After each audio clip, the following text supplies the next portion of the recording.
Shalom, chers frères et sœurs, amis de votre émission, votre tranche, le juste en action. Aujourd'hui, nous avons un thème très intéressant et très bon pour nous. La Bible dit que Jésus s'étant allé sur le mont des Oliviers, ses disciples s'approchèrent de lui où il était seul et lui demandèrent « Dis-nous, quand est-ce que cela arrivera?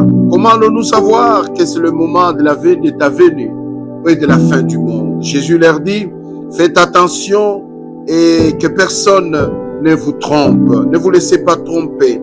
Il leur dit, l'avènement du Fils de l'homme sera accompagné. Au verset 12, il ajoute, le mal deviendra de plus en plus fort. À cause de cela, beaucoup de gens auront moins d'amour. Et l'amour du plus grand nombre se refroidira. Dans d'autres versions, on dit. Ça veut dire que Jésus a donné les symptômes, les signes de l'avant-coureur, n'est-ce pas, de son avènement et de la fin du monde, parmi lesquels il y a les maladies, les guerres entre États, les guerres entre tribus.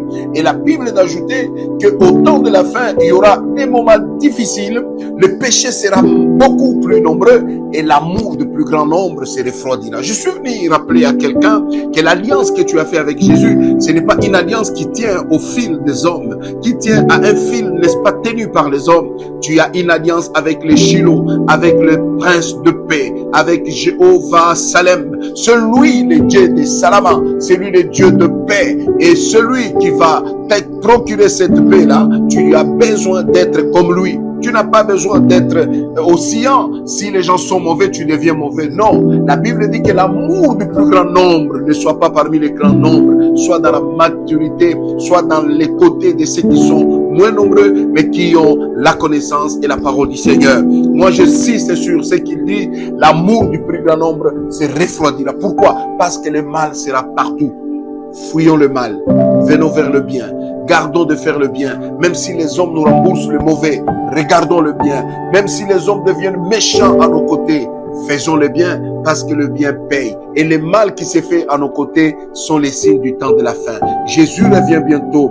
Où es-tu? Dans quel camp se trouves-tu? Est-ce que tu es dans les camps du plus grand nombre qui a perdu l'amour ou tu es dans les camps de ceux qui gardent encore l'amour? Ma sœur Déborah a dit, Dieu n'est pas bon parce que tu es bon. Il est bon parce que c'est sa nature d'être bon. Le chrétien n'est pas bon parce qu'on lui fait de bonnes choses, mais le chrétien a la nature d'être bon. Soyons bons parce que Jésus est bon et le monde sera sauvé. Que Dieu vous bénisse.